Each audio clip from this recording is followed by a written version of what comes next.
नमस्कार, मैं हुसैन रिजवी। बलूचिस्तान लंबे वक्त से लहूलुहान है, कहने को पाकिस्तान का है, लेकिन आज की तारीख में पाकिस्तानी होना उनके लिए, जो बलूच लोग हैं, उनके लिए किसी गाली से कम नहीं है। यह दर्द एक दो दिन का नहीं है। सालों साल से पाकिस्तान इस इलाके में ताकत और जुल्म का खेल खेलता आया है। लेकिन यह बदनसीबी भी है कि इस ताकत का एक छोटा सा भी हिस्सा अगर इस बलूचिस्तान की तरक्की में खर्च किया गया होता तो शायद ऐसे हालात नहीं होते। हालांकि पड़ोसी पाकिस्तान ने अपनी तरक्की के लिए इस इलाके को लूटा खूब और आज भी लूट रहा है। नेचुरल गैस, कोयला और तांबे की चमक से भरे इस इलाके में जिंदगी की चमक गर्द और धूल में कहीं गुम है। बदहाली, बेरोजगारी और गरीबी बलूचिस्तान की पहचान है। शायद यही वजह है कि यह इलाका पाकिस्तान के साथ होने के बावजूद पाकिस्तानी न होने की अपनी मांग पर अब भी अड़ा है, जो ये लगातार कहता है हमें पाकिस्तानी न कहो।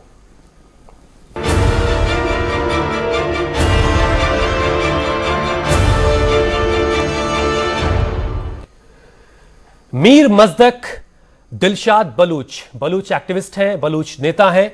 वो आज हमारे साथ स्टूडियो में मौजूद हैं, उनसे हम समझेंगे। लेकिन आज हमें इस विषय पर, इस मसले पर बात करने की जरूरत क्यों पड़ी, इससे पहले एक रिपोर्ट आप देखें, उससे आपको ये बात समझ में आएगी। पाक के कब्जे वाले कश्मीर के लोगों का मैं आज तहे दिल से आभार व्यक्त करना चाहता हूं। भाइयों बहनों, और पीएम मोदी के इसी एक लफ्ज ने सालों से पाकिस्तान का जुल्म सह रहे बलूचिस्तान की आवाम को अपनी आवाज बुलंद करने का हौसला दे दिया। एक के बाद एक बलूच नेता भारत से समर्थन की आस लगाने लगे। इसी बीच बलूचिस्तान से निर्वासित और कनाडा में रह रहे माजदाक दिलशाद बलोच का दर्द भी सामने आया। मकरान में कोशिश की है, उन्होंने कहा, मुझे कुत्ता कह दो लेकिन पाकिस्तानी मत कहो, मैं एक बलूच हूं। माजदाक दिलशाद बलोच की यह पीड़ा दिल्ली एयरपोर्ट पर इमिग्रेशन अधिकारियों की पासपोर्ट चेकिंग के दौरान दिखी। माजदा के पास पासपोर्ट तो कनाडा का था, लेकिन जन्म स्थान वाले कॉलम में पाकिस्तान के क्वेटा का नाम दर्ज था। जिसके बाद अधिकारियों ने पूछताछ की तो इस बलूच का दर्द छलक आया। उनका पूरा परिवार पाकिस्तानी सेना का सताया हुआ है और कनाडा में रहने को मजबूर है। माजदाक इन दिनों दिल्ली में हैं और पत्नी के साथ मिलकर बलूचिस्तान की आजादी के लिए आवाज उठा रहे हैं। इन्होंने जितनी कोशिशें कर रहे हैं, ग्वादर में कोशिश की, इन्होंने मकरान में कोशिश की है, क्वेटा में की है, खुजदार में, सुई में, कोलू में की है। हर जगह ये लगे हुए हैं कि इन्होंने जो ये एक क्लिनजिंग करनी है, इस कौम को मिटाना है, उसमें वो लगे हुए हैं। तो उसके लिए पूरा जेनोसाइड वो कर रहे हैं और उसके ऊपर वो पर्दा डाल रहे हैं, फ़ख्र से कर रहे हैं उसको। और उसको रोकना इस खित्ते के लिए, इन सब के लिए, इंडिया के लिए, अफगानिस्तान के लिए, इन सब के लिए बहुत इम्पोर्टेंट है। माजदाक अकेले बलूच नहीं हैं जिन्हें अपने मादरे वतन से मजबूरन भागना पड़ा हो। पाकिस्तान के जुल्म सितम से हजारों बलूचिस्तानी दुनिया के अलग अलग हिस्सों में शरण लिए हुए हैं। ऐसे में बलूचिस्तान के लिए भारत के उठाए कदम को रक्षा विशेषज्ञ भी सही मानते हैं। जब से प्रधानमंत्री ने ये स्टेटमेंट इशू की है बलूचिस्तान के बारे में, दुनिया के किसी भी देश ने, इंक्लूडिंग चाइना ने, उसका विरोध या कंडेमनेशन नहीं किया। यानी दूसरे लफ्जों में हमारी बलूचिस्तान का मुद्दा उठाना आज के माहौल में जायज नजर आ रहा है। अफगानिस्तान के पूर्व राष्ट्रपति हामिद करजई ने भी बलूचिस्तान मसले पर प्रधानमंत्री नरेंद्र मोदी के बयान का समर्थन किया है। Baluchis and their rights and the need for them to have peace is something that we commiserate, we understand. The remarks of the Prime Minister of India, we wish Balochistan and its people very well. We wish all other regions in Pakistan very, very well, and we wish security and prosperity for that region and for all other regions in this part of the world. And in other words, we understand the remarks of Prime Minister Modi and appreciate it. दरअसल खनिज संपदा से भरा पूरा बलूचिस्तान पाकिस्तान के हाथों दशकों से लुटता रहा है। इलाके की अकूत खनिज संपदा का दोहन पाकिस्तान अपने बाकी इलाकों के लिए कर रहा है, लेकिन बलूचिस्तान के लोगों को इसका कोई फायदा नहीं मिलता। नतीजा ये हो रहा है कि बलूच भूखमरी, गरीबी और तंगहाली में बसर करने को मजबूर हैं। Team news world India. तो मजदक दिलशाद बलूच एक्टिविस्ट है। दिल्ली एयरपोर्ट पर जब वो उतरे, उनके पासपोर्ट को देख करके जब अधिकारियों ने उनसे, पाकिस्तान में उनकी पैदाइश है, उस पर जब सवाल जवाब किया तो पाकिस्तानी लफ्ज़ उनको इतना नागवार गुजरा कि उन्होंने कहा कि मुझे पाकिस्तानी ना कहो, चाहे कुत्ता कह के बुला लो। ये एक दर्द है, एक तकलीफ है जो लंबे वक्त से वहां के लोग महसूस कर रहे हैं। बहरहाल हमारे साथ दिलशाद बलूच तो हैं, बहुत बहुत स्वागत है सर आपका। और हम्मल हैदर बलूच हमारे साथ इस वक्त लंदन से सीधे जुड़ रहे हैं, बलूच फ्रीडम एक्टिविस्ट हैं आप भी। और मुनीर बलूच जो प्रेसिडेंट है बलूच वॉइस फाउंडेशन के, वो इस वक्त हमारे साथ पेरिस से जुड़ रहे हैं। आप तमाम लोगों का बहुत बहुत स्वागत है, बहुत बहुत खैर मकदम है। लेकिन सबसे पहले मजदक साहब आपसे ही शुरुआत करते हैं। आप कनाडा में रह रहे हैं, कितना वक्त हुआ आपको बलूचिस्तान छोड़े हुए और क्या ऐसे हालात बने कि आपको बलूचिस्तान छोड़ना पड़ गया, और जिसके बाद आप यहां तक कह रहे हैं कि आपके लिए पाकिस्तानी लफ्ज इस्तेमाल ना किया जाए? जी, बलूचिस्तान 2010 में छोड़ा था और उसकी वजह बहुत है। 5 साल उससे पहले 5 साल तक हमारे घर पे पाकिस्तानी एजेंसीज आती रहीं, उन्होंने छापे मारे। मेरे फादर जो थे मीर गुलाम मुस्तफ़ा रईसानी, वो एक फिल्म मेकर हैं और वो political activist, Baloch freedom activist भी रहे हैं। और उनको 2006 में उन्होंने पाकिस्तानी एजेंसीज ने डिसअपीयर कर दिया था और 2 साल गुम थे वो, उनको टॉर्चर करके। और 2008 में एमनेस्टी इंटरनेशनल की इंटरवेंशन के बाद उन्हें रिलीज़ किया गया। तब तक जो थी इनकी किल एंड डंप पॉलिसी शुरू नहीं हुई थी, बहुत कम थी। और उसके बाद वो उन कुछ लकी लोगों में से थे जो ज़िंदा बाहर आए वापस। अब तो सिर्फ मसख़शुदा लाशें ही बाहर आती हैं। और उसके अलावा खाली 1 महीने के अंदर जो स्टार्ट ऑफ 2010 में 1 महीने के अंदर हमारे घर के ऊपर 29 जो हैं इन्होंने सर्च वो किए हैं, पार्टीज़ भेजी हैं। और वो आते थे, जो घर में जो सामान होता था उठा के ले जाते थे और खिड़कियां तोड़ो, दरवाजे तोड़ो। किया गया आपके परिवार को, आपके फैमिली मेरी वालदा और वालिद साहब के खिलाफ इन्होंने शूट आउट ऑर्डर्स तक निकाले हुए थे, जारी कर दिए थे, जिसके बाद लाइफ थ्रेट की वजह से हमें वहां से निकलना पड़ा, बहुत मजबूरी से। और उस तरह के हम वो कुछ लोग हैं जो निकल गए हैं। बाकी जो असली हमारे शहजादे थे, जो हमारे असली लोग हैं, वो अंदर ही वहीं पे या तो शहीद हो गए हैं या इनके हाथों में है। हाँ, मेरे पास आंकड़े हैं, बहुत सारे लोग लापता हैं, जिसका आपने भी कुछ देर पहले बातचीत में जिक्र किया था। मजदक साहब, मैं आपसे ये भी समझूंगा कि वहां की जो मौजूदा प्रांत की जो आपकी स्टेट गवर्नमेंट है वो, और जो केंद्रीय सरकार है यानी पाकिस्तान हुकूमत जो है, वहां पर जो आपके नुमाइंदे वो आपके लिए क्या कर रहे हैं। इससे पहले जरा मैं जाना चाहूंगा लंदन, जहां से हम्मल हैदर साहब इस वक्त मेरे साथ हैं। हम्मल साहब, आप बलूच फ्रीडम एक्टिविस्ट के तौर पर लंबे वक्त से काम कर रहे हैं, मौजूदा वक्त में आपकी ये जो मुहिम है वो कहां पर आपको दिखती है? देखें, इस जो तहरीक शुरू हुई थी जिसमें शिद्दत आई थी 2001 के बाद से, उसके बाद से हमें मुकम्मल पब्लिक आवाम की हिमायत हासिल है और आवाम हमारी तहरीक में हमारे साथ है। तो इस वजह से हम इस तहरीक को अवामी हिमायत के साथ आगे बढ़ा रहे हैं। लेकिन दूसरी तरफ इस तहरीक को दबाने के लिए पाकिस्तानी सिक्योरिटी फोर्सेस इंतहा की हद तक बलूच सियासी कारकुनों के खिलाफ मिलिट्री ऑपरेशंस कर रहे हैं, घरों को जला रहे हैं। अब तक 24,000 से ज़्यादा लोगों को उठा के वो गायब कर चुके हैं। ये वो फिगर्स हैं जो हमारे पास हैं। लेकिन इसके अलावा कई ऐसे ख़ानदान हैं, कई ऐसे लोग हैं जो अपने जो लव्ड वंस हैं उनके नाम ज़ाहिर नहीं कर रहे, क्योंकि उनको ये शक है कि अगर वो नाम ज़ाहिर करेंगे तो इशू पोलिटिसाइज होगा तो उनके लोग मारे जाएंगे। तो मतलब ये है कि इंतहाई शदीद तौर पर हालात ख़राब हैं और Pakistani army, Pakistani spy agency और पाकिस्तानी जितने भी सिक्योरिटी फोर्सेज हैं वो इम्प्यूनिटी के साथ, क्योंकि उनके ऊपर कोई प्रेशर नहीं, बलूच सियासी कारकुनों का कत्लेआम कर रहे हैं और शदीद किस्म के वार क्राइम्स में वो इन्वॉल्व। ठीक है हम्मल साहब, मैं एक चीज और जानना चाहता हूं, आप कब से लंदन में रह रहे हैं अपने फैमिली के साथ? आपको क्यों छोड़ना पड़ा? मैं 2012 से यहाँ पे हूँ। मेरे ऊपर भी, जिस तरह मज़दाक ने भी बयान किया, मेरे ऊपर भी उन्होंने केसेस बनाए, मेरे घर पे छापे लगाए और अब तक मेरे 2 दर्जन से ज्यादा इंतहाई करीबी दोस्तों को उन्होंने इंतहाई दरिंदगी के साथ कत्ल किया है। मेरा एक इंतहाई नौजवान दोस्त था कंबर छाकर, वो नौजवान था, टीनेजर था, बलूच स्टूडेंट ऑर्गेनाइजेशन का वो लीडर था, लेकिन उसको उठा के तकरीबन 3-4 महीने टॉर्चर सेल में रखा, उसके बाद कत्ल किया। मतलब ये एक मिसाल। उसके अलावा BSO के मेरे कईयों दोस्तों को उन्होंने इंतहाई बेदर्दी के साथ कत्ल किया। ठीक है, इसलिए मेरे लिए भी वहां रहना खतरा था। अब आप जरा समझिए इस दर्द को कि किस तरीके से वहां पर जो बलूचिस्तान के लिए आवाज उठाता है, अपने हक के लिए आवाज उठाता है, उसे किस तरीके से वहां तकलीफें और परेशान किया जाता है कि उसे अपना वतन छोड़ करके दूसरे ममालिक में, दूसरे मुल्कों में जाकर के पनाह लेनी पड़ती है, और वहां से वो अपने वतन के लिए, अपने लोगों के लिए आवाजें उठा रहे हैं। मुनीर बलूच भी इस वक्त मेरे साथ है, प्रेसिडेंट है बलूच वॉइस फाउंडेशन के। मुनीर साहब, आप कब से बाहर रह रहे हैं और बाहर रह के आप कितना काम कर पाए अब तक उन लोगों के लिए जो बलूचिस्तान में है, जो अब भी तकलीफों में मुब्तला हैं, जिस तरह की तकलीफें मजदक बता रहे हैं, हम्मल बता रहे हैं?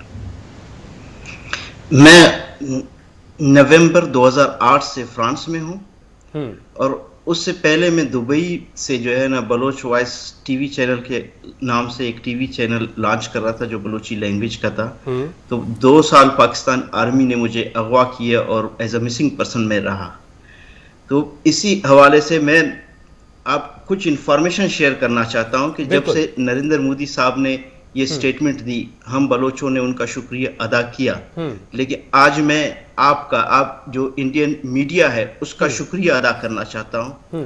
उसकी खास वजह यह है कि मेरी नज़र पाकिस्तान और उसकी मीडिया पर बहुत है। मैं देख रहा हूं 2-3 दिनों से मुसलसल पाकिस्तानी मीडिया चीख रहा है, चिल्ला रहा है कि जी इंडियन मीडिया ने क्यों बलूचिस्तान के हवाले से ये रिपोर्ट पेश की, ये भी दिखाया, वहाँ की मिसिंग पर्सनस के हवाले से बताया, मशक़शुदा लाशों के हवाले से बताया।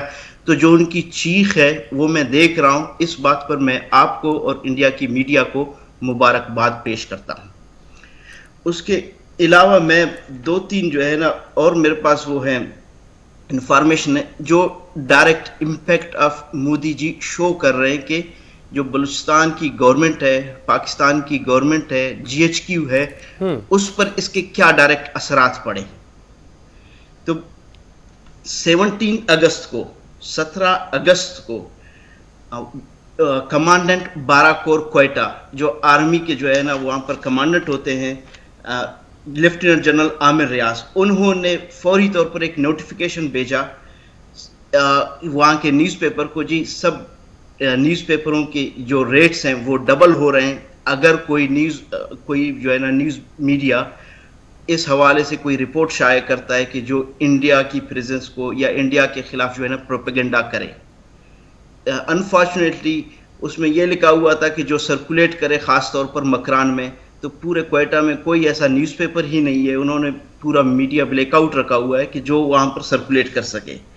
इसी हवाले से आप ये देखें कि चीफ सेक्रेटरी बलूचिस्तान सैफुल्लाह चट्टा के उन्होंने एक नोटिफिकेशन जारी किया डायरेक्ट बलूचिस्तान यूनिवर्सिटी क्वेटा को। हालांकि university Balochistan Quetta chief secretary के अंडर या चीफ मिनिस्टर के अंडर नहीं आता। जो सब्जेक्ट है डायरेक्ट गवर्नर उसके चांसलर होते हैं और वाइस मुनीर साहब, थोड़ा सा वक्त कम है, लेकिन हाँ, जिस तरीके से प्रधानमंत्री नरेंद्र मोदी ने आवाज उठाई है बलूचिस्तान के लिए और लाल किले के प्राचीर से जिस तरीके से आवाज उठाई, उसके बाद बलूचिस्तान की जो मांग है उसकी आवाज को ताकत तो बहरहाल मिल ही रही। लेकिन इस वक्त हमारे साथ वो शख्स मौजूद है जिन्होंने भारत में आने के बाद दिल्ली एयरपोर्ट पर यहां तक कह दिया कि मुझे पाकिस्तानी कहकर ना बुलाया जाए, मुझे आप कुत्ता अगर कह दें, मतलब कहते हुए भी शायद ये मुझे सही नहीं लग रहा, लेकिन हालात इतने ज्यादा खराब होंगे और दिलों में शायद इतनी तकलीफ है। मजदक, ये तकलीफ बहुत लंबे वक्त में आपके दिलों में पैदा हुई होगी। एक जो सवाल मैं आपसे ये जानना चाह रहा हूं कि आपकी जो स्टेट गवर्नमेंट है वो आपके लिए कितना रोल प्ले कर पा रही है, और जो आपकी पाकिस्तानी हुकूमत में आपके नुमाइंदे हैं उन्होंने अब तक आपके लिए क्या किया? जी, हमारी स्टेट और गवर्नमेंट तो 27 मार्च 1948 को ही ख़त्म हो गई थी, चली गई थी। जब पाकिस्तान ने कब्ज़ा किया तो उसके बाद तो हम ग़ुलाम बन गए। हम पाकिस्तान के ग़ुलाम तब से हैं, और अभी तक ये जो हुकूमतें वहाँ बैठी हैं पाकिस्तान की हुकूमतें, हमारा और बलोच का इनसे कोई कठपुतली नहीं है। कठपुतली तो फिर भी हमारी हो और किसी और के इशारों पे चले, वो है ही उनकी, वो उन्हीं से खाते हैं, उन्हीं के लोग हैं, उन्हीं ने उनको आगे मंजर आम पे लाया है और वही उन्हीं के काम करते हैं। वो शरीक हैं हमारे खून करने में, हमारे भाइयों की लाशें फेंकने में, हमारी औरतों को बेआबरू बेइज्जत करने में, हमारे वसाइल लूटने में, पूरे जो हैं पार्टनर्स हैं। तो उसमें तो कोई दो राय नहीं है। बाकी बात जो है हमारे लिए किसी ने कुछ किया है, हमारी हुकूमत उस वक्त थी जब ठीक है, जब प्रधानमंत्री नरेंद्र मोदी, हमारे प्रधानमंत्री ने जब लाल किले से ये बयान दिया, उसके बाद आप लोगों की तरफ से बहुत सारे शुक्रिया है, बहुत सारे आप लोगों ने उनके बयान को खैर मकदम भी कहा। इसके बाद आप लोगों को बातचीत का न्योता दिया गया, इस तरह की रिपोर्ट्स आई थी, इसमें कितनी सच्चाई है? जी, बातचीत का न्योता पाकिस्तान की तरफ से? जी हाँ, बातचीत का न्योता तो वो हर वक्त भेजते रहते हैं, और वो उनके जो हैं वो पुराने चोचले हैं। वो उन्होंने कुरान के ऊपर भी बुला के बलोचों को, मीर नौरोज़ खान को, बाकी बलोचों को, आगा अब्दुल करीम खान को, इन सबको कुरान के नाम पे लाके कस्में दे के और फिर उनके साथ किसी को जेल में डाल दिया, किसी के ख़ानदान वालों को और साथियों को फांसी चढ़ा दी। नवाब नौरोज़ खान जो हैं जेल में फौत हो गए।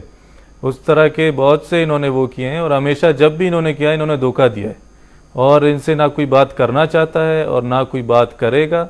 ये इनके जो हैं वो है खौफ का और इनके डर का वो है निशानदेही है, निशानी है कि इनको अब खौफ आ गया है कि अब तो जो है कोई खुल के कह रहा है, और जब इंडिया खुल के कहेगा तो पाकिस्तान को उससे ज़्यादा और ज़्यादा तकलीफ होगी।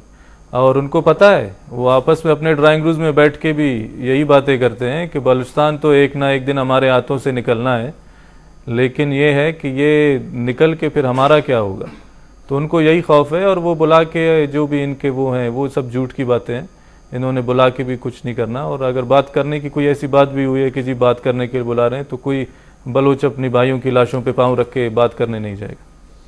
साल 2006 में जब नवाब अकबर बुख्ती का कत्ल किया गया जी, उसके बाद से किस तरह के हालात अब हैं, और कौन इस वक्त आपका बड़ा नुमाइंदा है जो सरकार के साथ नेगोशिएट करने की हालत में?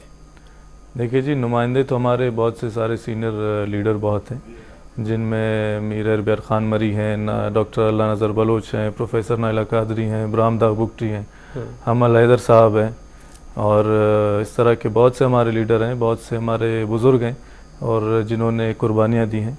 लेकिन जहाँ तक मैं जानता हूँ, जहाँ तक बलोच कौम का सवाल है, क्योंकि ये सारे लीडर्स ये सब कौम को जवाब दें, और इनको भी पता है और कौम को भी पता है। जब आप बलोच कौम की बात करते हैं तो एक इलाके में रहने वाले लोगों की बात करते हैं या किसी एक मजहब के लोगों की बात करते हैं? नहीं, बलोच एक कौम है, और जो सिर्फ बलूचिस्तान तक महदूद नहीं है, वो अफ़गानिस्तान में भी हैं, वो जो है अज़रबैजान में भी हैं, तुर्कमानिस्तान में, दुनिया में बहुत सी जगहों पे वो पूरी कौम के नुमाइंदे हैं। उसके अलावा वो इस टाइम टिपिकली जो करंटली जो है वो बलूचिस्तान की आज़ादी की जो बातें कर रहे हैं, वो उन्होंने अभी तक कोई ऐसी बात जाहिर नहीं की कि वो पाकिस्तान से बात करने का सोच भी रहे हों, और ना वो बात करेंगे। हाँ, इतना हुआ है कि जी अगर पाकिस्तान से बात का वो हो, जहाँ तक वो है, तो तब तक नहीं हो सकती जब तक पाकिस्तान की सारी फोर्सेस जो भी हैं, मिलिट्री है, पहला मिलिट्री फोर्सेस है, वो जब तक शुरुआत में किया कि जितनी ताकत का इस्तेमाल उसने पाकिस्तान में वहां जुल्म सितम के लिए किया, अगर उस ताकत का थोड़ा हिस्सा भी अगर वहां की तरक्की में लगाया होता शायद वो जब तक, जी हाँ, जब बात तभी होगी जब तक वो बलूचिस्तान छोड़ के निकल नहीं जाती हैं और एक थर्ड पार्टी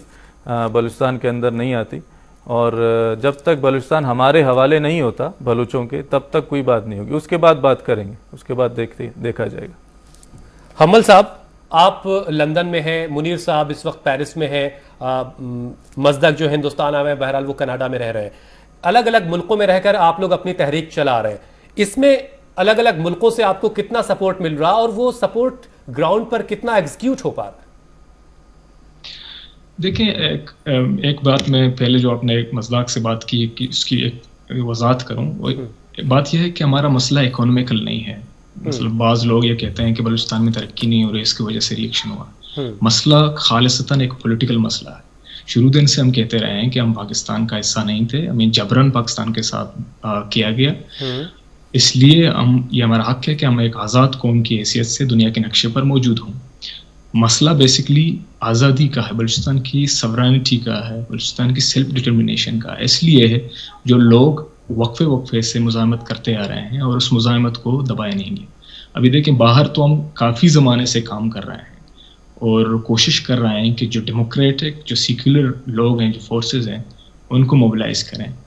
लेकिन यह है कि दुनिया की अपनी मजबूरियां हैं, डिप्लोमेटिक मजबूरियां हैं, और पाकिस्तान की ब्लफिंग भी है, और इंडिया जो इतने वक्त से खामोश रहा और उसने भी बर्दाश्त वाली जो पॉलिसी उनकी थी, तो ये चीज़ें, इन चीज़ों की वजह से हमारा कोई पेशरफ्त नहीं हुई। लेकिन अभी जो मोदी साहब ने पेशरफ्त लिया है वो न सिर्फ हमारे मुफाद में है, बल्कि दुनिया की जो महज़ब दुनिया की जो हकीकी कुव्वतें हैं उनकी मुफाद नहीं है ये, क्योंकि पाकिस्तान बेसिकली एक गैर जिम्मेदार और एक बदमाश रियासत है।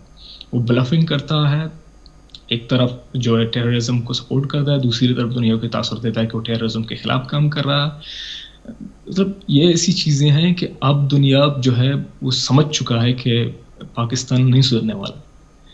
तो मैं समझता हूँ कि अभी जो पेशरफ्त हुई है मोदी साहब की तरफ से वो इंतहाई पॉजिटिव है और उसके नताज इंतहाई खूबसूरत निकलेंगे, और हम बलूच ने वेलकम किया है और हम करते रहेंगे, क्योंकि हम जो है आइडियोलॉजिकली इंडिया के साथ बहुत चीज़ें शेयर करते हैं। ठीक है मुनीर साहब, जो मौजूदा हालात हैं, आप इस वक्त पेरिस में हैं, वहां से आप लगातार बलूचिस्तान के लिए काम कर रहे हैं, मज़दक हिंदुस्तान आए हुए, मैं इनसे भी समझूंगा कि अभी इनकी आगे क्या क्या कार्यक्रम है, किस किस से मुलाकात है। आप लोगों ने अलग अलग मुल्कों में रहते हुए अलग अलग मुल्कों की सरकारों में भी अपनी वहां तक बात पहुंचाई होगी। जिस तरीके से आप ये कह रहे हैं कि पाकिस्तान दहशतगर्दी को लगातार प्रमोट करता रहा और आपके इलाके में दहशतगर्दाना वाक़े लगातार जो हो रहे हैं उसमें वहां की आर्मी आप लोगों को दबा रही, कुचल रही है, तो वहां की सरकारों से आपको कितना अब तक साथ मिला? जी, यहाँ पर सबसे पहले मैं ये बताऊं कि यहाँ जैसे चलिए मैं लौटूंगा आपके पास मुनीर साहब। आवाज आ रही है? जी जी जी मुनीर साहब प्लीज बात पूरी कीजिए। मैं ये कह रहा था कि यूएनओ है, यूनाइटेड नेशंस, तो वहां पर हम इंसानी हकूक के हवाले से आवाज उठाते रहे हैं। और दूसरी जो यहाँ पर जैसे थिंक टैंक्स हैं, इधर हम लोग बलूचिस्तान के पॉलिटिकल इशू के हवाले से और बलूचिस्तान का असल मसला क्या है इनके साथ डिस्कशंस करते रहे हैं। और इनके पास जो मेरा जो अंदाजा है कि हर एक के पास अंडर द टेबल जो है ना कोई प्लान है, सबको पता है।